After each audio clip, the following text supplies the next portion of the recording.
If by chance you are dreaming right now, wake up!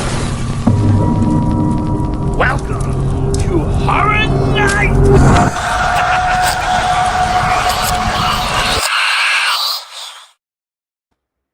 Welcome, everybody, to another Horror Nights. Hope everybody's staying spooky out there. We got a very special guest kicking off the week, the one and only Victoria Vertuga. You know, I got a chance to watch your film, Lexi. Have to say right off the bat, big fan already. Yay! I'm so glad to hear it. Thanks for having me on. Excited to talk with you. You know, I always love to talk to directors and people that make films, and especially in the horror world. I'm a big horror fan. It's I mean, I grew up watching obviously what I was allowed to watch, but And probably some of what you weren't allowed to watch a little bit. yeah, but like the taboo of watching horror film made it almost like I want to watch it. And then my dad allowing me to watch it. And then, having video rental stores and trying to get it. Well, this isn't really horror, it's a horror comedy. Yeah. It's a thriller. Yeah. Like Tales from the Crypt wasn't scary. That's a comedy. No, absolutely. And it just went on from there. And then, as an adult, I got to, with the way, everything is and such, I'm able to actually like delve deeper into the, subgenres. I can get into Italian giallos and, exploitation films, foreign films, French extremity films, whatever it is, because we have, I can buy both digital and physical media, pretty easily today. And there's so many streaming services too that like so much independent stuff being made. So there's like just like endless opportunities, right? And that's what's great about horror is there's so many subgenres. Like it encompasses so many things. Like whatever you're into, I feel like you can find a lane, right? Because it's just such a broad category. And that's what's it great. is. People don't realize that. They're like, I hate horror, and I'm like, well, no, you probably hate. I 90% of the people I'll say you probably hate slasher films, but let me 100%. Show you something it's not. They don't like slasher films, or they don't like gore or that kind of thing, right? Or yes. But yeah, there's so many. I mean, there's so much more than that. That's what's but then they watch something like Get Out, and they're like, "Oh, I love this one." I'm like, "Well, that's a horror film." Absolutely. Yeah. And in your case, Lexi, it was a mockumentary, but it was also something that we could be watching live on somebody's stream. We don't know. Yep. And I love that. I love that kind of footage. I mean, and that's kind of where it all landed. I was doing something else. I was doing independent wrestling, and one of my friends that's an independent wrestler also made some independent films. Yeah. And so, he did some horror stuff, and he was telling me about, all the horror conventions. I'm like, oh, there's horror conventions? Oh, there are.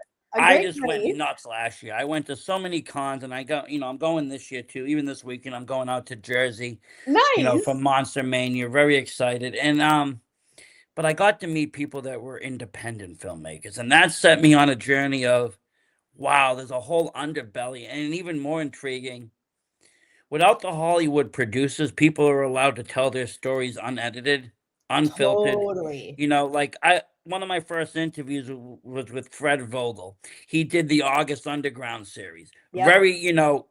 Very crazy films. Yep. But I also got to watch his newer stuff like The Final Interview, which is a totally different horror, totally different drama. But that's not something that Hollywood produced, and it's not something that you can find in a movie theater. You need to find it on the independent level, and I think that's the allure. You can tell almost any story, just self-funded.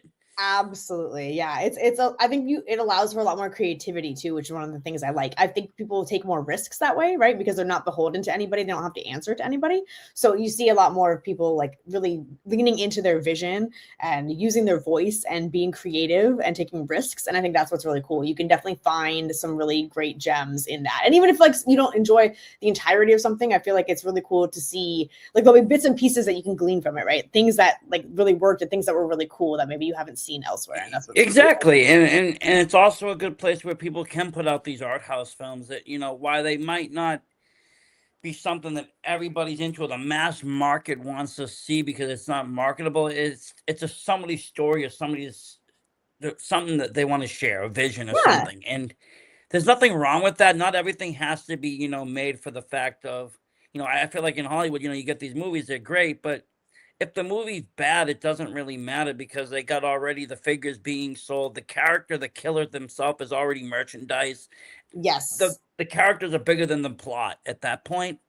Yeah, Like it's also, Scream. I think it's a lot of like, I think there's this thing that happens where you try to make something for the most people, it's inherently bad, right? Like there's something that happens when you're really specific that I think actually you become more relatable, because by being very specific, you're being like really honest and vulnerable, and that tends to land with people and they can see themselves and their specifics in yours, if that makes sense. But when you're really like trying to be like broad and appeal to everybody, it's just a losing battle, right? You can't possibly appeal to everybody all the time. It's impossible as an artist to do.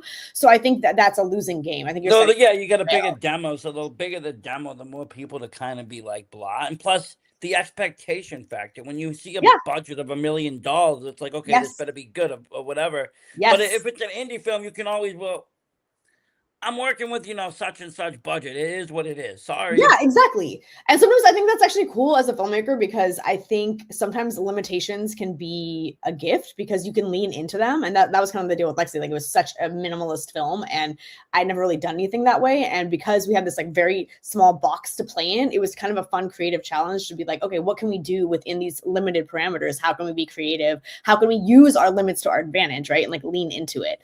And I think sometimes those can be really like fun challenges as a filmmaker. Yeah, no, and I mean, I think just, filmmakers in general, or FX arts or whatever, they always try to just find, whatever's lying around. I got plastic, this, that, I'm gonna make it into this. I was talking to a guy that's into Foley sounds artist, and he was just telling me, they just use any old things around just to make random sounds and make things work. And how would you make the sound of splashing blood, and how would you do this? And I find that intriguing, because we're just using resources. And the same thing, I made a couple of 2-minute films, an 8-minute short, a couple of things, but I'm it's Yeah. just me here. So I got a tripod, my Black K for Magic Cinema, and whatever I got for props and stuff, and I just try to make it work for fun. And Yeah, you it's a know good creative exercise because you're like, what do I have it available is, to me? because So what can I I use, plan right? on doing some work with other people, but he was just like, one day I'm like, look, I'm bored. Give me something to do. And he was just like, Yes. well, make a film about hearing voices. And I was like, okay, cool. And so I just spent the day filming a short film about hearing voices or something. And I end up like Yeah. hearing something, and I went into the bedroom, and like, again, I'm limited. So I go in the bedroom, you hear a scuffle. I come out all bloody, and I'm like, it ends, whatever. And then at the end, you hear like my wife come in and go like, what did you do to the cleaning lady? And Uh-huh. it just like ended, and I'm just like, again, it was just something fun to do. I don't do films because I'm trying to make markets. I do film because I love camera.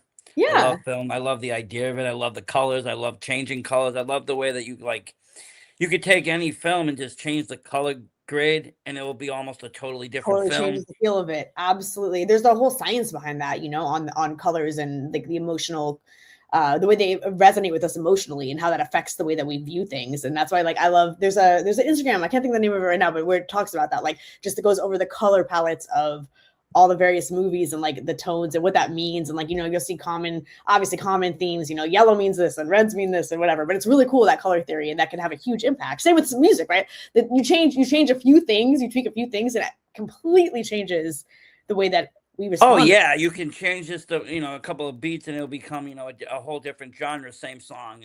And I like that, though. I mean, I got a documentary of Texas Chainsaw with 8 different cuts on it, because they're graded in 8 different ways, and All they different. all give you a little bit of a different feeling. You Totally. know, I mentioned Italian Giallo earlier. They use Yep. lighting in that to just that nobody ever seen in the U.S. It's this Yep. crazy lighting, and it's just obscure, but it all plays into the drama of the movie. Absolutely. And I feel like that genre particularly has had a really profound impact on a lot of like our most beloved filmmakers, right? A lot of them were very inspired by that genre. And So you we can see start to see that these in their work. abstract colors. Yeah. Yeah, for sure. But let me ask you, I mean, what Yeah. inspired you in horror? Were you always just a horror girl? Did you grow up loving horror? I did grow up loving horror. Yeah. So when I was really young, my dad made me and my sister watch Silence of the Lambs because he was a psychiatrist and he thought it was really funny that the guy was a psychiatrist. And I was like way too young to be watching that. And then he actually hid under my big sister's bed while she was asleep and like jumped out at night and scared her. So that was our horror first horror experience, and that's still one of my favorite movies to this day.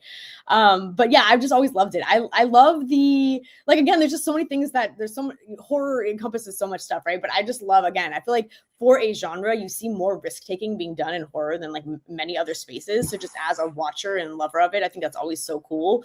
I also just love, there's something really fun about getting got, right? Like I love a jump scare. I love getting got, and then like the laughter that comes at the end of it. I love the tension and the release, and like I just think it's just a fun genre. So yeah, I've loved it. I've always loved it. I love it too, and the fact that also that you can go anywhere. Like, okay, like, you know, if you run a comedy movie, you can do a couple things. You can do a comedy, a parody, an action. Maybe you do an action movie, it's an action movie. You do a Yes. sci-fi, it's sci-fi.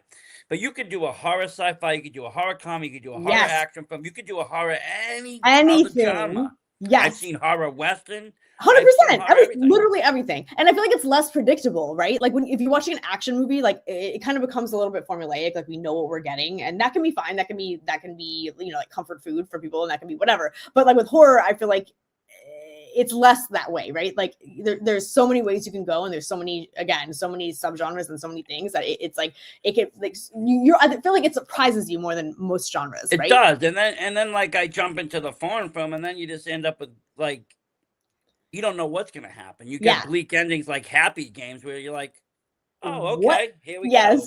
Yes. You know, and it's like, I like that too, because I don't really believe every horror film needs this happy ending. I like to be left in suspense. I like to be scared at the end of it and know, hey, this isn't just always rainbows and happy. Yeah, it doesn't always wrap up like neatly, right? Yeah, I totally agree with that. Absolutely. And even if you look at like the basic of story in general, like I think we've kind of gone away from tragedies, but in the sense of like, so there's comedy and tragedy, like from a basic story standpoint. And so in a comedy, it just means that the character has made choices away from like their flaw and earned themselves a happy ending. And in a tragedy, they have made choices that lean into their flaw and have earned themselves a sad ending. And there's like a justice in that, right? Like not all characters deserve a happy ending, right? Not all characters have earned a happy ending. So I think that can be really gratifying to see that. And I mean, that's cinematic justice movies. Like I Spit on Your Grave. You wish for you're cheering for the girl, you know? Right. But even movies, like I said, like I watched recently, and I've watched it a few times, but I actually enjoy the film. It's Speak No Evil. Oh yeah, and for sure. They made two versions of it though. Yeah. There's the original and then the American remake. The American remake is a Hollywood blockbuster. Of course, the ending is crazily cinematic, and but the original is just brutally real, you know, you just boom. And I compare the two often because it happens a lot, I think, with American cinema, that we just want that cinematic boom at the end, and we want that action-packed good guy survives, and it's just like 100%. Yeah, especially in recent time. It takes away from the realism of the horror. Totally. We see that a lot in like adaptations too, in all kinds of genres, like of books and stuff. It's like they rewrite a book with a, you know, that's a tragedy with a sad ending and make it a happy ending. It's like, yeah, Hollywood definitely loves to lean into a happy ending, for sure. And that's where again I like the independent versions, or the people that had the lesser budget to run these films, or the foreign versions, because again they can write the endings they want. They don't need to be told, hey, your script is too dark, we're gonna go in another direction. Exactly. The audience didn't like it, you know. They like they did a test screening and they wanted a happy ending, so you got to make it a happy ending. Yeah, for sure. It's like it's more their vision. It's why you see, I think, even with Hollywood movies, if you watch like the director cuts, so often the director cut is so much darker. The ending is like fucked up and weird and dark, right? Because that was the director's vision. But to your point, the studio wants a happy ending. So, studio wants something they can sell in the theaters and people are going to buy and maybe even come back and see. And the director just wants to tell their story, you know. Yeah. But now, like you said, you always had a passion for horror. Did you also have a passion for the camera and making cinema and making like producing stuff? So no, I started as an actress, and then I basically was just kind of frustrated with the like quality of auditions and roles I was going out for and that kind of stuff. And I got tired of playing a hot blonde, dumb blonde, and hot dumb blonde. So I started writing. And I've always been a writer, but I hadn't always been a screenwriter, right? So I developed that skill, and then I just decided like if I wanted to have, you know, more interesting and complex roles, I would have to write them for myself. So that's what I started doing, and then started producing and directing and wearing all the other hats that came along with it. And there was something so amazingly empowering about that, because as an actor, you're kind of you're very much at the mercy of other people's decisions, right? You have a limited role to play, and like you have no say in like the outcome of or the finished product or any, you know, of the things along the way. And so it was really gratifying to like have the control over something, and also just to be the person in charge of the set and like set the tone for the people that I hired to work with, and like make a really great group of people together, and also, you know, treat people with the respect and the that I wish I was treated with on some sets, you know what I mean? And just like lead with the joy and the fun and the love of the process. So that's been really gratifying. So yeah, that's kind of how I started like producing and whatever. Obviously, I've always been a lover of film, right? But my background started just as an actress, and then it started wearing all the other hats kind of by necessity. And I think it's great. No, I Yeah, get that, you know, and I've done a few roles here and there just for IMDb credit, just to be part of a set or see what's on the stage again. yeah, Because and there's also just the helping hand, you know, like if in the indie I see that a lot. You know, one will help somebody, and then somebody will use them for sound because they do sound, and everybody just kind of helps each other get their vision done. totally. It's more of a family, right? It's more like people stepping in and wearing multiple hats and doing multiple things and be like really what you want on a set like that, like on a low budget indie set. I feel like Yeah, it's like people to people are be just game, like people to be helpful and like excited and like just game to jump in where they can and like lend their expertise wherever they can. well, that's the thing. I mean, without the big paydays, and you get those out of the picture, because let's face it, most indie actors aren't getting big paydays or giving out. But I mean, the idea of it is for you know everybody that's on the team to believe in your idea, to believe in your vision, and everybody to want to see it succeed equally. And once that happens, you know, it's magical because it happens a lot because they see, you know, the director working harder or just as hard as everybody on the set or doing the Correct. multiple roles. They Yep. jump in and they Yep. want to help. And everybody wants this Exactly. project to go, and then it's just steamrolls right to 100%. success. I think it's such like there's such a contagious attitude and energy on a film set, especially. So like it's top down, right? Like if the person in charge is like leading with that enthusiasm and energy and excitement and love and all that, then like that trickles down. And if the person up top is like, you know, grumpy and stressed and all the things, then that trickles down as well. So I definitely think that's really important. I think what's great about film is it is such a collaborative art form, truly, that it's really cool how everyone gets to leave their mark on it, and it is so different at the end because of everyone bringing their stuff to it, right? It is really is greater than the sum of its parts, and that It is a is because I mean, beautiful and even cool with thing. the limited roles or limited what you can do in the roles, you can still make it your role, so it still belongs to you. Like Yeah, for instance, I mean, it might have been written a certain way, you know, like Jack Torrance as Jack Nicholson, written a certain way. But there's no other Jack Torrance but Jack Nicholson. You correct. know, it might have been the director's version, but we don't think of it other than that. It became the actor, Of and course. so you end up becoming this role, even if it's for 15 seconds. It doesn't matter. You become an icon for a little bit because even if they wrote you that way, you put your special way into it, the Yeah, way your exactly. That's mannerisms the are, and so that's, you know, forth. it's like we have an outline, right? The script is the like an outline, or the script is like the black and white thing, and we're coloring it in with our choices, right? And that's what's great. That's what I mean. It's like it's really awesome because as a writer, I've experienced that. It's so cool. You have an idea of something and you create the thing, and then someone comes in and you know adds their special sauce to it, and you're like, oh my god, it's even better than I imagined, or like they're doing something different than I saw, but like what they're doing is so cool, and that again, that's just so great. It's like everybody again is like the end product always ends up with everybody's little, you know, touches on it, and that's so beautiful because it makes it so much like more full of life, I think, and so much more interesting. It does. Now, was it hard making the jump from just writing to screenwriting? Is it a big difference? Oh yeah, screenwriting is a very exacting art form, and it's an art form of less is more, right? Like the white space on the page is so important. You have a limited amount of time to tell a story, especially these days. Like even though we have all these kind of guru directors, like with these long movies, when you're a screenwriter and you're especially if you're trying to sell something or pitch something, it's like a feature has to be under 100 pages. Nobody's reading anything over 100 pages, so you know, less is more again, and it's like you have to use the fewest amount of words for the most impact. And I think that's what's really challenging and awesome about it. You know, whereas a novel, it's like up to you. You can have as many hundreds of pages as you want to tell something, right? You're not You really can deep detail in. The 100%. It conversation can go on forever. exactly. You can have tons of, you know, what we call like just this description. You can have tons of action in your stuff. So with screenwriting, it's not. It's like a very minimalist art form, and so that is really challenging. And structure is really important. You know, I had to really learn story structure. We grow up watching story and reading story and consuming story, so we kind of feel it in our bones. But it is a different thing to have to like really break it down and have to create that, you know, so that it feels like correct to people. You know what I mean? And that Yeah, you have no, like I do a little bit of screenwriting, and I find it just for me, the most difficult part is just getting the formatting down. Once I can get the formatting down, I think I can get it.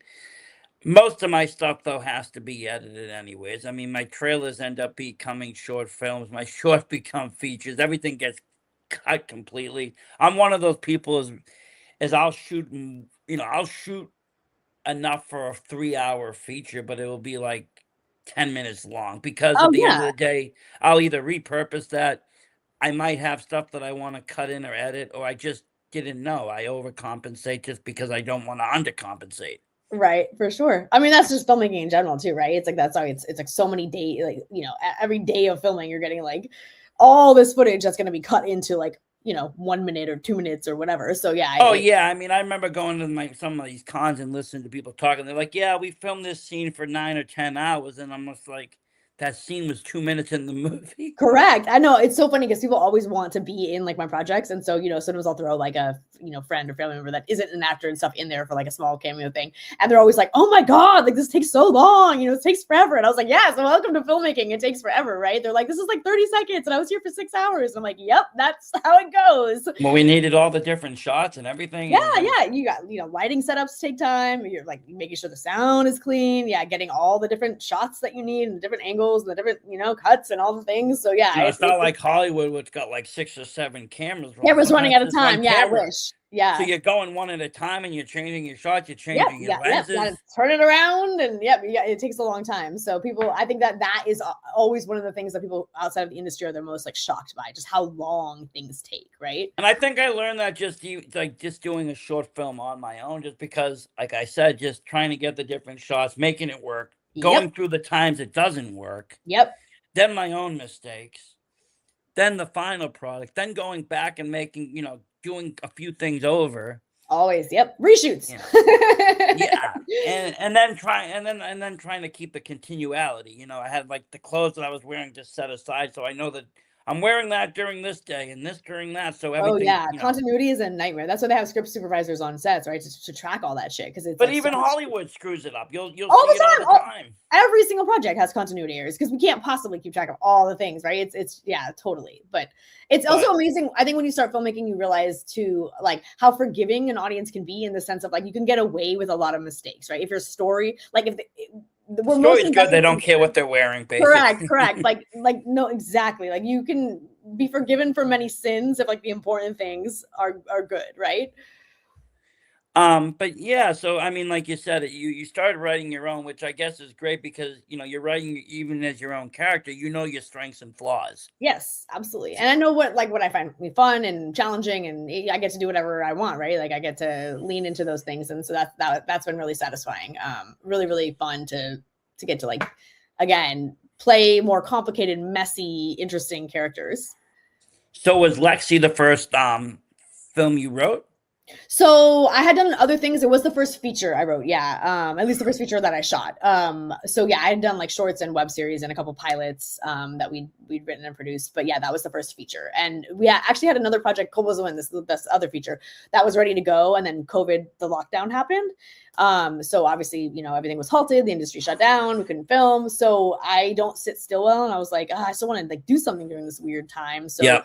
Me and my writing partner were just trying to come up with something we could do that was like so minimalistic, where it's like mostly me in the house because it's just me stuck in the house during COVID lockdown. So started brainstorming ideas and kind of came up with that. So that is basically why it is how it is, because it was no, but I like it like that because I mean I've even seen ghost stories that are done like this. You'll see like 4 friends doing a chat, and the whole movie's through a chat. Yep. That was a big yeah, screen things, whatever. That was like a big subgenre during that time as well, because people were like experimenting with that because we were all on Zoom. And yeah, that's the way though that I think the industry as a whole, especially even on the independent scene, adapts. We find ways of getting around things. Absolutely, exactly, because that's what's so great is like that spirit and that desire we have to keep creating, right? It forces us to lean into our circumstances and find ways to continue to do it, and sometimes people come up with really freaking cool things that we wouldn't have seen otherwise. So that's really fun. Yeah, Lexi was a really like interesting thing just because of how it came about and like the time period and how we had to shoot it and all that kind of stuff. So it's like a very weird, unorthodox process. I think just, after a certain amount of time, anybody with any creativity starts to get itchy. They want to create something. It doesn't matter if you're a painter, an artist, a musician, something. You want to 100%. Doesn't create. matter the outlet, but you need the urge, that like need to create is there regardless of the outlet. Yeah. So you wrote Lexi though, and like I said, I'm a big fan of it because of multiple reasons. I like the whole podcasting thing, or the whole, influencer thing, Influencer. because I Yeah. do believe that influencing has such a dark side to it that we don't see. The mental health, the toll that it takes, the 100%. sometimes the reason these people are even doing it, how they are on camera versus how they're off camera can be startling. Oh, definitely. Um, and just how rapidly somebody can come to power and rise without really doing anything, and then people backtrack going, "Well, who is this?" 100%. Yes. Like someone's like this overnight sensation for, whatever reason, something they have goes viral and they become like it's also, we have a lot of like self-proclaimed experts, which is interesting, right? People who are like spouting off advice and or framing themselves as an expert, whether it's like fitness or nutrition or Lexi in the wellness space or whatever. And but it's like, who are these people and are they qualified to be giving us advice? Yeah, I mean, should I we be grew up listening with to them? someone like, okay, yeah, we got Richard Simmons doing his show. Okay, yes, okay, he's a health person. We know, we can identify him. He's been on other shows talking about health. But when you get these self-proclaimed people, I've done this, and I'm a yoga Yes. master, and there's no one else to question it. It's like, well, who are we following? What are we following? Exactly right. Yeah. And I've always also been obsessed with kind of this idea of like, we have this really sick part of us that loves to watch people spiral, right? Like we love to watch someone like be taken down and like it's like, especially with female celebrities, we see it all the time. We see it with like, Britney Spears is a prime example, right? Like when she had her first meltdown like so many years ago and shaved her head, it's like there's something that like people like to watch, that they like to watch somebody like lose their shit and spiral. And so I was very interested in that idea for Lexi, of like, these people kind of schadenfreude, like enjoying her losing her shit. You know what I think it is? I think it's because people aren't open enough about it. People don't talk about the mini breakdowns that happen before the major breakdown. All the stuff that led up to it. People are very hush about that. So nobody knows about the mental health problem until it's It's too exploded. late. Correct. Yeah. Yeah. Exactly. Until But if exactly. we So were it more reaches like a open boiling about point. it, or if we had more films like this to show someone's slow decline or Yes. spiral out, it brings awareness. Absolutely. Yeah, for sure. Yeah. I think that was like really interesting thing to explore. You have you just have you have somebody who's like has this public persona and then has these private battles that and then people are watching it and consuming it, and like maybe somebody needs help and is like crying out for help, and people are just watching it but no one is doing anything, right? Like no one is trying to help that person even though it's very clear that like that person needs help. So that's just an interesting idea to explore. Well, I mean, I think that's the other edge of it. We see these people on, YouTube and this, and we know they're making some kind of finances because you can see the numbers. So it's like, do they really need help? Are they just playing us? Are they 100%. We playing don't with? know. Right. We don't know. So a lot of people are hesitant when they see a lot of crises. A lot of them are like, Is well, this that's just for real? clicks. That's for Yeah. views. Absolutely. Yeah. The internet is an And interesting space, right? Because it's like we don't know. And there's like the public persona versus the private life. And then, how much things are like finessed and manipulated and manufactured, and we just don't know. Yeah. you starred in this one as well. Yes, correct. You played, Lexi. Yeah. So how was that, both being director and playing lead pretty much? Yeah, I mean, Lexi was such a weird, unique experience. So, like in general, when you're doing both, it's actually very challenging. Like, it's very challenging to be in so many scenes and also direct it. I prefer to direct when I'm like a smaller part. I have like a smaller role, because otherwise you have to like really rely on your DPs and your other people to like be doing the camera stuff while you're jumping back and forth and running back and forth. But because Lexi was so weird, like it was filmed so differently, it was actually like a really cool thing to do because it was very minimal. Again, it was like me and my house, and we, obviously we had like basically either I'm doing like the video vlogs and stuff, or I'm doing like utilizing the security cameras. So it was like a little bit easier to kind of manage, but it was a very interesting process because we did it piecemeal. Again, I was stuck at home. My husband has like a normal job, so we had to work around his schedule, and like, yeah. so, I would like fit it into our schedules and film a couple things this day, a couple things that day, and like send it to my writing producing partner and be like, here's what we got today. And also Lexi was interesting because a lot of it, like we had the script, but a lot of it we found in the filming process. There were things that were in the script that just didn't work when we actually filmed it. And there were things that we tried later that weren't in the script that like worked better. And it was a lot of like trial and error with Lexi. And it wasn't, usually when you're shooting a feature, it's like we have 20 days of filming and it's like very regimented and very scheduled, and that's what it is, and then you're done. But Lexi, because we were filming it over time, it was just like a much more kind of like free formed process. If things came up or you had an idea, you could just add it in. Correct. Yes, exactly. It was much like less structured than and almost normal. as a project to pass the time during COVID, kind of. Pretty much, yeah, exactly. So it was actually really fun. It was really cool to do it. It was obviously much different than a normal project. So the directing was it was a lot easier to manage both of those roles. Yeah, no, and I think that was my first thing I realized, when I got an actual like, camera, yeah, that it's not a phone. Okay, first of all, so it's a little bit different shooting on it. It is very different. Yeah, and very different depending on what you have, right? Like depending on I bought a 30, a couple lenses, a 35 millimeter, a 55 millimeter, both manually focused. So I mean, right off the bat, that's different. It ain't present play, but I love it because you have total control. Yes, you do. But when I'm doing these self-shot scenes, I'm sitting there, with the hidden, US, cord, and I got my field monitor, and I'm looking at my field monitor. I'm looking up at the camera. I'm like, okay, this isn't going to be easy because it takes a me a long lot to time. I manage. don't have a camera guy. It's just me. Yes. But you got to check this because again, it's only what's in frame, and yes, it doesn't catch more than what's in frame. Correct. So if you're not in frame of this, you just wasted everything. There's been many a times where I've done it thinking I'm in frame, and I'm like, no. That's why I bought the Field A, because I was like, I can't tell if I'm in frame. I need to actually physically see what I'm seeing. Yeah, absolutely. It's a lot to manage, especially if you're doing it totally by yourself. Yeah. So then a lot of scenes I changed and just made it so I would be able to just kind of be walking, and I just track myself, and that was a little bit easier because I'm not sitting there physically. But like I said, I think that it was an eye experience. So coming from using a phone to do a lot of things, phones are just so run and go. You just you press a button, it turns on. It's already takes guesswork out for you, right? It's already going to focus. It's already going to do the thing. Focus is in there. The lights all set. You don't have to play with anything. Yep. Very different.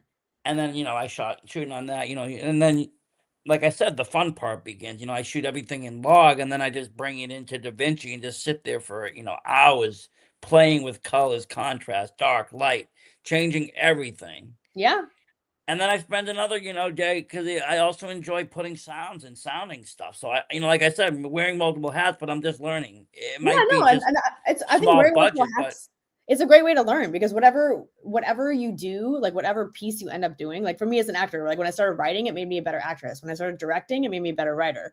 When you understand the editing process, it makes you a better director, right? Because everything is so linked together. So the more you understand about all the components of filmmaking, the better it makes you at whatever thing you're doing, because you understand the whole process and how it all goes together. And I think it makes you like a more empathetic collaborator too, because you can anticipate the needs of the other people along the process. So it's just good. The more knowledge you have about all the stuff, the better you are, the better off. Yeah, because like I know I'm going to be doing a couple of films with a friend, and we're going to be doing collabs and stuff. And sometimes he'll be directing, sometimes I might do directing with I might be acting small roles, but at the end of the day, I won't be having to do any of the other stuff. It'll be sent off to an editor. We'll have a sound guy. We'll have all this. So at least knowing how to do it, I can be like, well, okay, cool. I don't mind giving it away, because if I had to, I could do it myself. And also, it's just like I can talk their lingo too. I was just gonna say, exactly. You're way more prepared to, you're way more prepared to have discussions with them about what you want and what you like and your vision for the thing, because you've done it yourself, and so you can speak intelligently about it, right? So that's like such a leg up. That's great. Yeah, so and again, some of it I find it just to be relaxing, because I do enjoy, like I said, taking something, changing the color, all of a sudden it becomes a different film. And like I said, just two things: the color and the sound can change the difference between a happy, looking video to a scary looking video. Absolutely.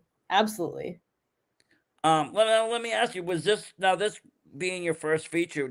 Was it self-funded out? Oh yeah, for sure. It was also, we made it for so cheap, because again, we made this during COVID, and like I basically just paid my other actors that were in it, like the people who played the experts for the mockumentary, and I bought that mannequin head, and that was like the gist of our costs. So we had like basically no costs on it.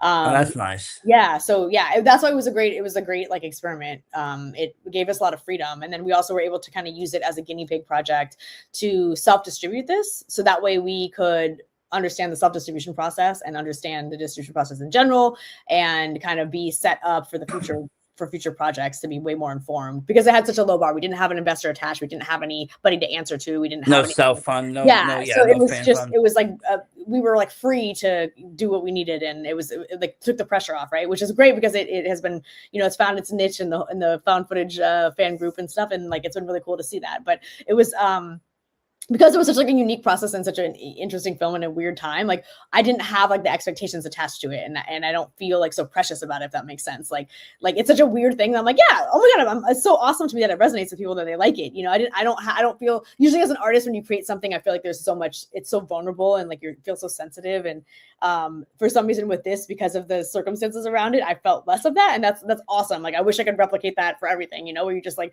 are like, great, let's see what happens. Like, you know, it takes Yeah, no, and I off. mean, honestly, you can see it in the film, because I mean, I've watched it a few times, and the movie just seems very natural. There's no over trying in that drama, you know, because sometimes people over try these things, Totally. and you can tell it's overdone. Like this, legitimately, if you didn't watch the beginning or any of it to see like the intro, you would just be like, "Oh, what's this documentary Oh, about?" literally, it Like, was so funny, because when we originally like we had distributors contacting us and stuff. Some people actually thought it was a true documentary. It was so funny. We had to be like, well, oh, I mean, sorry. that's how I pitch it, because I was like, Yeah, I watch it with my wife, and she doesn't yeah, like horror movies, so I'm like, it's a documentary. but she loves true crime and Oh she yeah, likes see, me too. documentaries. I'm such a true crime junkie. Also, yes, So I'm like, totally. hey, we're gonna watch this show. It's kind of about a podcast, not like, you know, a YouTuber. It's gonna go, they go missing, like if something happens, and we're gonna watch it. And so I got her to at least watch like 40 minutes of it or so. That's Um, hilarious. She's like, what is this? Did you trick me? Is this a horror movie? but she will. She'll ask me several times, "Is this scary?" And I'm just like, "No, I don't know what's going on." You're like, Um, just watch and see. but I found it very, now knowing that it was done during pandemic times too. I found it very innovative, just because you were able to do different things. You know, you got this kind of view screen, you got the interview screen, which these interviews did look legit. You know, people looked like they were talking about you and such. Absolutely, yeah. We were super lucky. So, Frankie Guerrero, he's a DP. He's also a director and writer and does all kinds of things. But he had worked with us on a couple of our previous projects, like my web series, and he did a pilot that we shot. And so we showed him an early cut of the film, because originally we had filmed those just at my house, like it just was like a blank, like a kind of just a black background and just kind of like moody and dark. And we sent him an early cut of the film just to give us his feedback. And he was like, "Oh, hey, do you want me to shoot these interview scenes like more cinematically? Like I'll like I love this. I think this film's really dope. Like I'll pop in and help you guys, and I'll shoot these interview scenes." So we reshot them at various locations, and he's just so talented, and that's why they look amazing. So yeah, shout out to Frankie. He did a great job on that. Yeah, no, it looked good, and it looked legit, and everything just looked like I said. And then you had the nice contrast, because then you have the security footage. Correct. I was so interested in the security footage. I hadn't really seen it used in films like that. And there's something what you were talking about earlier, like what's in frame and what's out of frame. That is filmmaking, right? And I was so interested in that, because it's really cool to play with what's happening outside that the audience isn't seeing, what's happening just out of frame. And for some reason, for me too, when I'm watching security camera footage, there's something inherently kind of I don't know, spooky about it. Like there's like where you feel like you're watching something's about to happen, right? There's something like tense about it. And I really liked that, in wanted to take Yeah, because I that mean, feeling. let's face it. Most of it, like you said, it's been used mostly in probably paranormal movies, right? Like, Right. you know, Paranormal Activity or something, where they actually legitimately have to set up security cam footages To try to to catch it. capture something. Correct. But you don't really have things that are caught. Like, I mean, there might be a few that, you know, with the Ring, but there's not so much of just natural people's home security cameras Which catching we these all things. have everywhere now, right? So I was interested in that. And then also there's this really famous there was a girl named Elisa Lamb who there's a hotel here in LA called the Cecil Hotel that has like a really kind of interesting history of like weird stuff happening, murders and disappearances and all kinds of stuff happening there. And she was here visiting from Canada, I believe. And there's this really weird footage that came out of her in the elevator, and she's just acting really weird, and you can't quite tell what's going on because you can't, all you can see is like you're seeing the security camera footage of the elevator, right? And you can't tell if she's talking to somebody or something weird is happening off screen. And this girl actually, like, she eventually, you know, she went missing, and it was a whole thing. So I just found that footage was like everywhere for a while, and that footage was just so compelling because of what you can't see and like the questions that it poses. And so that footage is what got me thinking about using security camera footage in that way, you know, and playing. Yeah, and because I mean, we're so used to, like this certain standards that, most films are made on, usually like 35, whatever, maybe Yeah, some using the 16 for wide, correct. 55, 75 Yep. for close up, but then it stops, you know. But then once in a while, you'll have somebody bring in a GoPro footage that, looks crazy. You can see, these crazy wide shots, or you get Yep. this other alternative, or you get a screen like this. Yep. Or, I've seen even where people are, showing like it's a found footage, so they put in a VHS tape. Now all of a sudden you got an age tape playing in something much more Correct. grainier. Grainy. Yep. And I love breaking it all down, because it just shows Yeah. how different media looks. Yes. And again, back to the thing of like sound and color, right? It's like the different way that it looks, and those different aspect ratios, and the different, like, even the texture, like the grain versus not grain, all that stuff affects how we feel emotionally when we're watching it, right? So that's like fun to play with as well, because you're like, oh, Oh okay, yeah, yeah, because this, even the frame rate. I mean, you yep, put something, at a 60 fresh 4K, it almost looks hyper superficial. It doesn't look real. real, exactly, yeah, totally, And just playing with different things and doing things that you wouldn't normally have to do. Sometimes just getting experimental with stuff. It's kind of fun exactly. just to see what it can do. Exactly. And like, oh shit, like I never noticed that, you know, when we do this, oh, I feel this way. Or like, wow, does that make you think of this? It's like, it's really cool to see, And play see, I with. love that, and horror has one of my favorite genres, and that's analog horror, where it's just very spooky, realistic, kind of non-realistic things that just make you think at night. Yep, You, totally. you, you were saying, the girl in the elevator, like one of the most unsettling things I think in the world is seeing a human being malfunction and Yes. not knowing why. Why? Absolutely. Because you're like exactly right. There's just something so unnerving about that. You're trying to figure out what is going on, right? Like what's the problem? Yeah. And in these kind of stories, I think the less is more kind of factor comes. The more that we're left with questions at the end, the better this movie becomes, because now we're just like, what is it? Where What is this? happened? Yeah, and I'm that was like thinking about it. totally with Lexi. That was very intentional. Like people, you know, have very mixed opinions on the ending because we left it intentionally vague. But that was the whole point. Like I wanted the theories to be presented, and also that was one of the challenges with the things that we showed. We couldn't have anything that tipped the scale in any one direction where you're like, okay, this has to be a person who's actually murdering her, or this has to be a ghost, or this has to be she's faking it.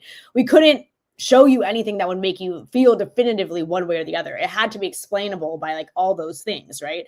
Because we want you, the viewer, to decide what you think happened. That was like the whole Well, point, you know? I think, honestly, it's like what Blair Witch did at the end, right? Yeah, yeah, It yeah. didn't give you an explanation. It just showed you that something ended, and we don't know what. What it is, yeah, exactly. And it's up to you to kind of decide what you think, right? And it's been done in TV shows, and Oh yeah, I enjoy that, because again, I'm not always looking for that definitive ending. I almost sometimes am happy at the end to go, "What the fuck did I just watch?" totally. I totally get that because like there's sometimes when I find that annoying and there's sometimes when I like it. So I understand as a viewer like wanting it wrapped up, but I also understand not wanting it wrapped up, right? It's very interesting. We had toyed with a few different endings on it, and ultimately like that was what I had envisioned from the beginning, and that was what we felt we like wanted to stick with because That's why the yeah. Blu-ray will have the alternate endings, and Correct. yeah, right? Exactly. See, Exactly. In case you want it wrapped up, we'll give you a wrapped up version. But yeah, we just felt it was like less satisfying to explain it and more satisfying to just leave it, you know? yeah, because some things I think are just better left unsaid or just not Totally. known, and Totally. especially in this horror genre. If you can go to Oh, sleep at night and shut the light, okay, but if you're wondering what got Lexi, then, it well, sticks with maybe you're you. not, maybe it got to you. Yes, exactly. I think it sticks with you more. And like that's the point. Like it inspires discussion about like what do you guys, what do you think happened and whatever. Like that's what I like. Is like it makes it sits with you and it makes you think and hopefully it makes you like talk to people about it and try to figure it out, right?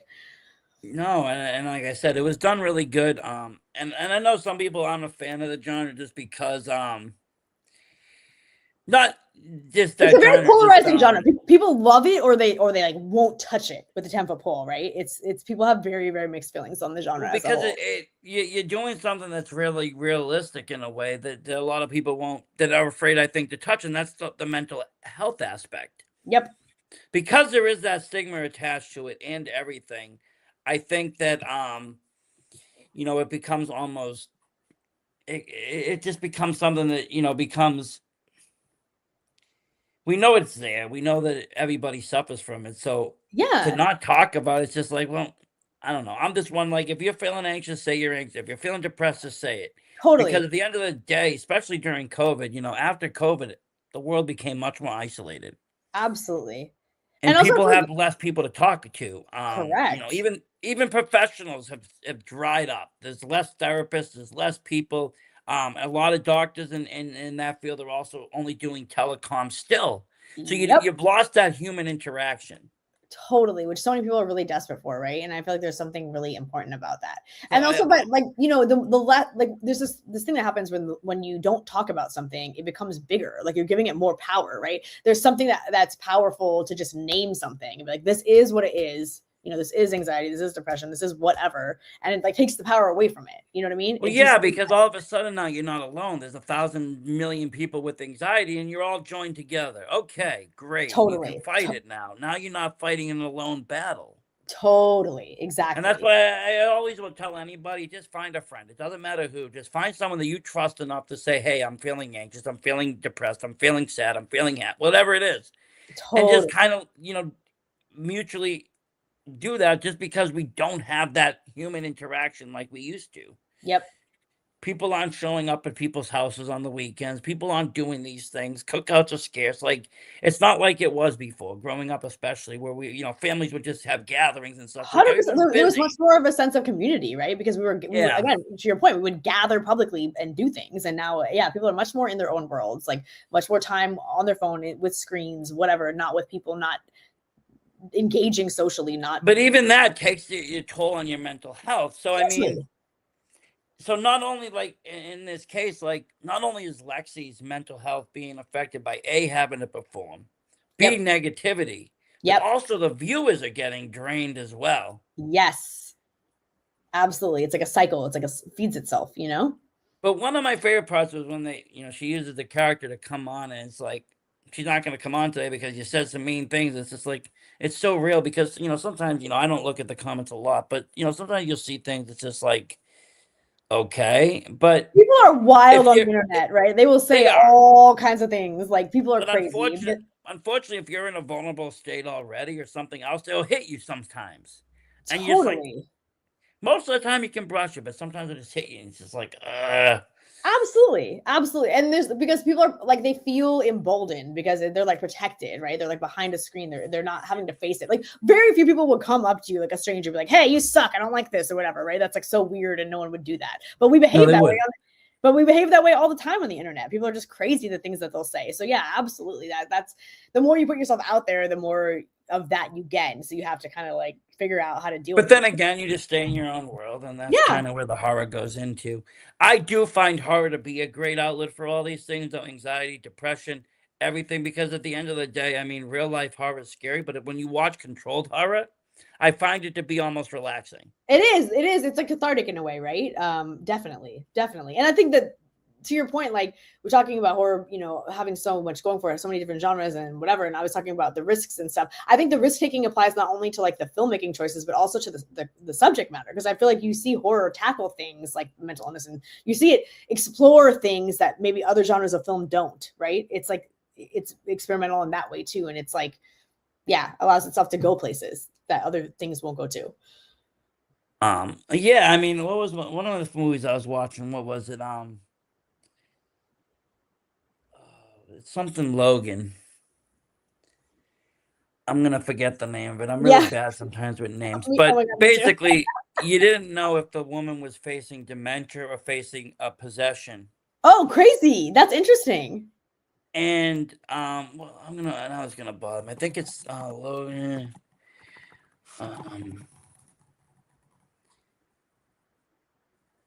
Taking of Deborah Logan, Oh yes. yes, absolutely. Okay, She's yes, battling with Alzheimer's, but you don't know if it's a possession because both yes, look very similar. And that's the thing with mental illness. If you say you saw a ghost right now, we would say you're crazy, right? crazy. That would be the first instinct. But what happens if you really saw that ghost?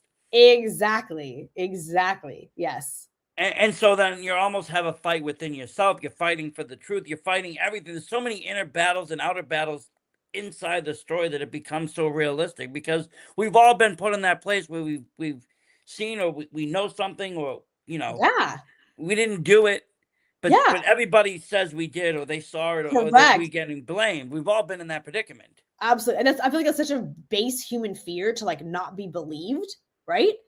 And Yeah. so yeah, absolutely, to not be believed is crazy. So it then makes you feel crazy, and then you're questioning yourself, right? And then you're in that spiral of like, who's wrong? I swear I this is my reality, but like no one else is seeing it the same way. So am I is the problem me? Am I crazy? See, That's such a base human fear to feel that it way. is.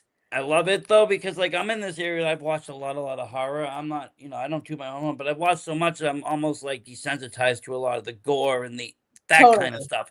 So like even jump scares, I can, if I listen to the sound long enough, I can tell you when they're gonna come. Absolutely. But when you give me situational horror, or you give me things that are like okay, or even things that I can I've been in there, or it feels like an anxiety attack or something. It's like, Yes. okay, I can relate to this. I'm fully into it. I'm Yes. invested. Here we go. Yes. Totally agree. Um, but in your case, in that movie, I was legitimately got invested in the character and just watching that whole thing and just going, where is this gonna go? Because the internet's also a very weird place. We've seen shows where, you know, there was a YouTuber back in the day that like smoked himself to death with cigarettes. There was people out there that did all these weird things, and YouTube is such a weird Totally. place that there is no backing, right? There is no, yeah, you can only go to a certain, there's certain things you can't do, but there's a lot of things you can You do that can. Exactly. no one's gonna say, hey, that's against restriction or Yeah, or not maybe you approved. shouldn't be doing that. Yeah, what are you doing? Yeah. There's so many pet projects on YouTube that you can find something strange, and then if they get a following, it's like, oh God.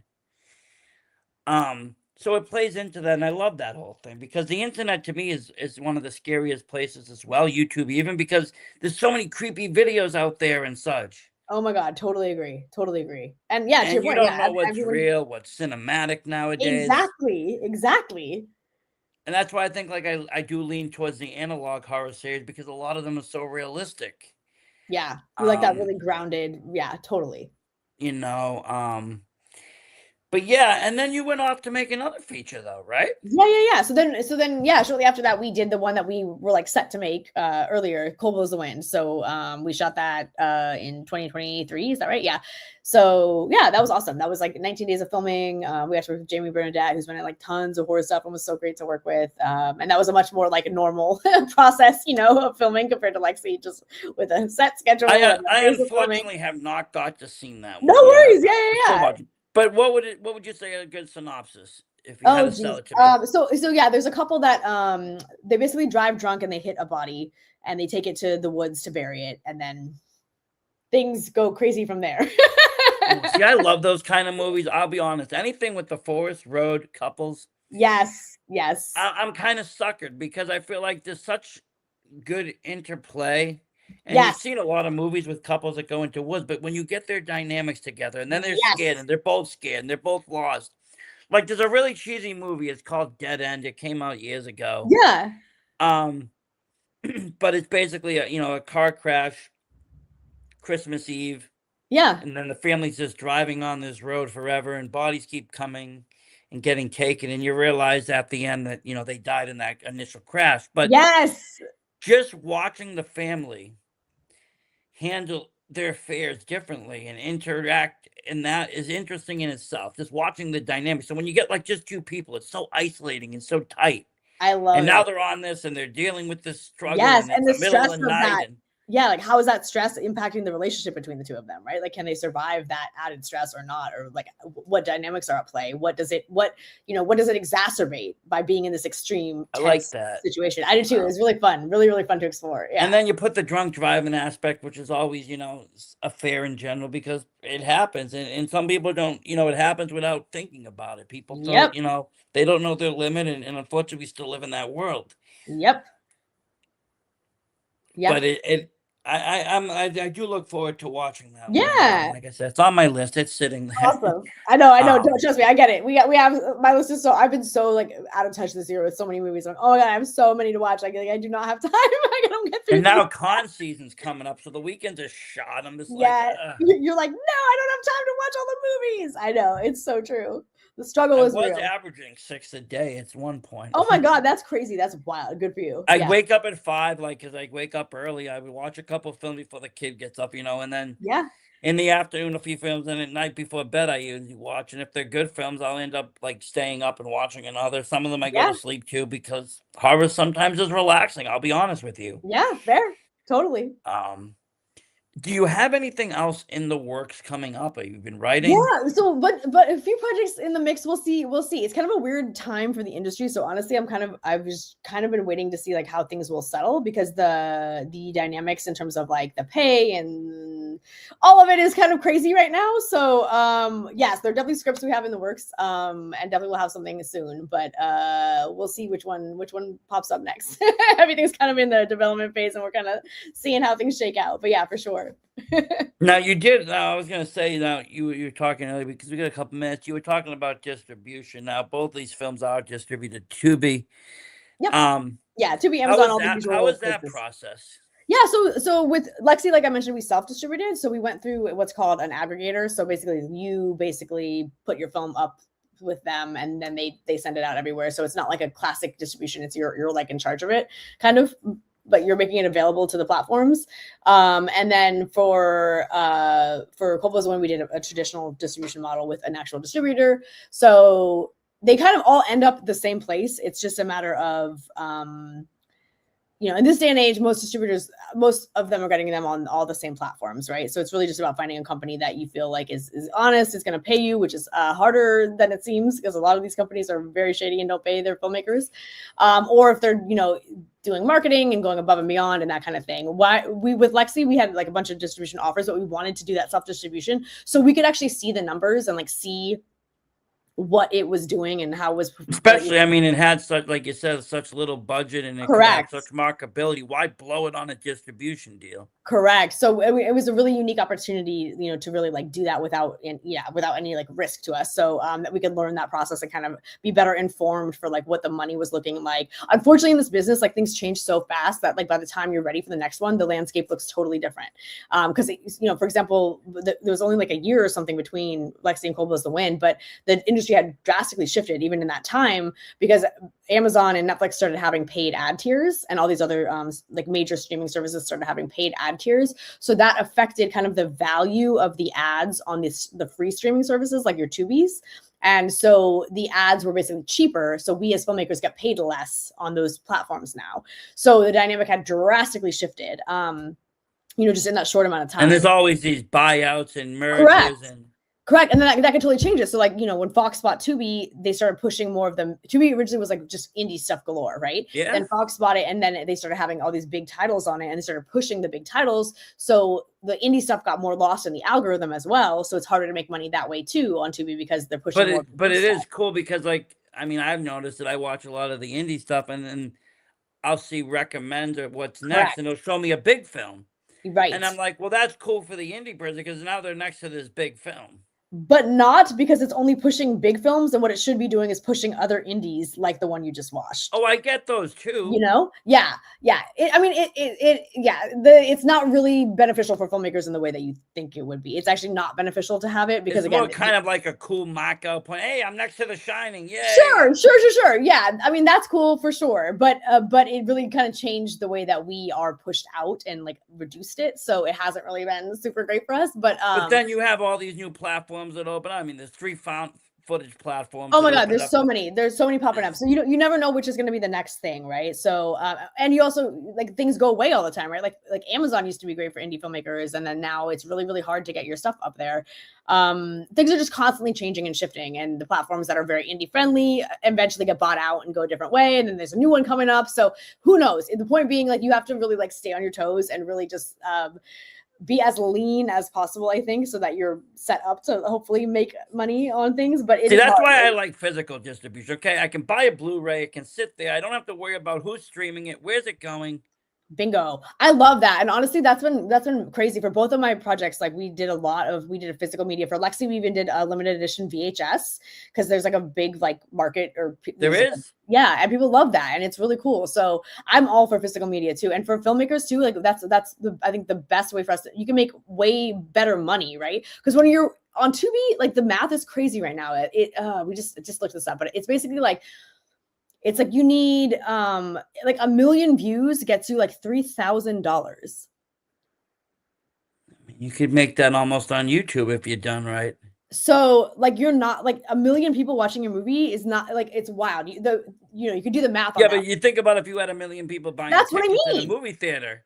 Exactly. Or buying your DVD or whatever. Like, so yeah. So we've actually we've done really well on the physical media, and like that's really important. That can Is be there a great, physical media now for sale for your films? yeah, both Oh, of them are available. Yeah, I still have a few of the actually because we did 2 runs of the VHS. So I still have a few VHSs left, and the DVDs for sure. We do those on demand for Lexi and can you Coco. send me links to that Yeah, of after course. this? Oh, because I'm Yeah, like I said, that's awesome. I'm such a like I am. I'm a huge media collector, and even on the indie scene, I just prefer physical media, whether I it even be totally VHS. I love the nostalgia of that. I agree. And also like there's something really again to your point, like the streamers are always like taking things off and moving them and whatever. Like you don't know where to find it, or now I gotta pay $7.99 to watch this thing over You here. know Like how many times I have a movie in my watch list, and with everything going, I go back to watch, and now it's like gone. $9.99. I'm like, what? Exactly. I just Exactly. go So in there. I'll buy a digital version for when I'm lazy and don't want to get up, but most of the time I'm going to my Blu-ray collection or DVD collection because A, I totally. love the physical media to hold it. I own it. It's mine. But Yes. also, I mean, it's got artwork, it's got Yes. inserts, it's got packaging, it's got Totally. extras, it's got screens. Totally. Exactly. No, I with you 1,000,000%. And like then you have it and like it's there, it's in my collection. Like I have it when I want it. No one's taking it away from me. It's great. I'm with you on I that. bring it place. I can have it signed. I can do whatever I want. I Yeah, mean, like I said, I exactly. own it. Exactly. So yeah, I'm happy to see that, like especially in the horror genre, people really still like physical media, and that can be like a great thing. We can still Oh, it's offer that for collected. sale. I mean, people I think will never get rid of these things. There's still people that go out and collect VHSs, DVDs, Blu-rays are big. They steal Yep. book editions.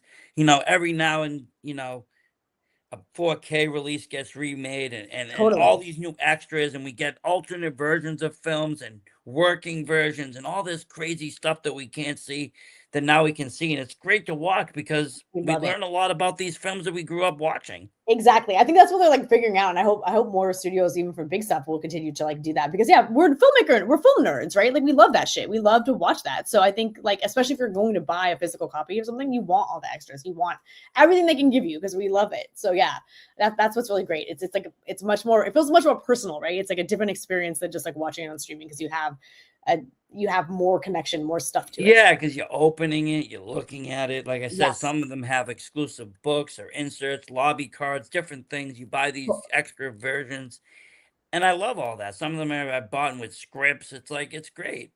Totally. Um, but yeah, I mean, like I said, I'm all for physical media. I mean, I can see how streaming's gonna probably get tougher, even because there's so many platforms. Eventually, there's gonna probably be a bust. 100%. If Yeah. And again, it's like, it's just, I mean, the industry in general is just consolidating so much as well. So you just have fewer and fewer companies controlling everything. So yeah, which is never good for the creatives. So yeah, who knows? Who knows? It's But always again, that's why you can self-fund, self-create, self-promote, put a website, put the movie up there, and here you go. exactly.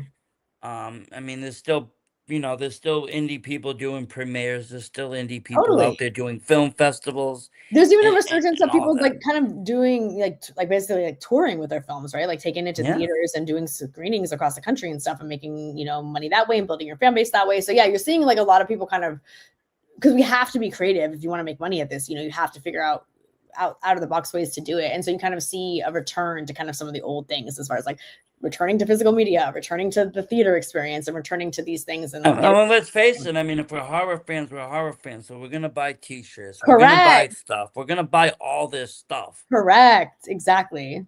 And if you can do unique stuff, like, I mean, let's just say, for instance, you were able to make figures of characters in your movie, there'll be people out there that will spend money to buy it. Correct. Yes, exactly. And sometimes you can do a lot, like you can make a lot more money, right? If somebody, if you're making, if it costs you like $3 to make something, you're selling it for 10, you make $7. Like I said, when somebody watches your film on Tubi, you're getting like 0.0001 cent. So I'll take the $7. You know what I mean? Yeah, I mean, at that point, it's like that's crazy. That's crazy math. Just because Crazy math. you would think a million views would be something. You really would. You really would. It's wild math. Yeah, it's wild out there. Wow. Well, like I said, we're gonna keep in touch though, because like you said, you got some great things coming in the works. We're not sure which way, but I am looking forward to it. I'm looking forward to also watching that other film. Yeah. I do recommend everybody watch both Lexi and that. Like I said, Lexi's a unique film. It's shot very differently. It's not your traditional kind of story. You gotta kind of watch it, and it's very realistic in the way, like, if you ever watch YouTube or watch TikTok, especially during the pandemic, you're scrolling through, you see somebody talking, you kind of got used to them, right? You hit subscribe, you see they stream every day, you start to watch their stream, but you don't know what's going on behind it, what lurks behind it, what's even behind anything, any situation. All we see is what the camera shows us, and this movie makes you think what the camera doesn't show, and I love that. Yes, I love that too. That's a great way to put it, like in so many ways. So I'm glad it resonated with you. I'm glad you liked it. That's awesome. Well, thank you very much for coming on. Do you have social media at all? Absolutely, yeah. I'm just at Victoria Vertuga, my whole name, on all the things. So you can find me everywhere at Victoria Vertuga. Awesome.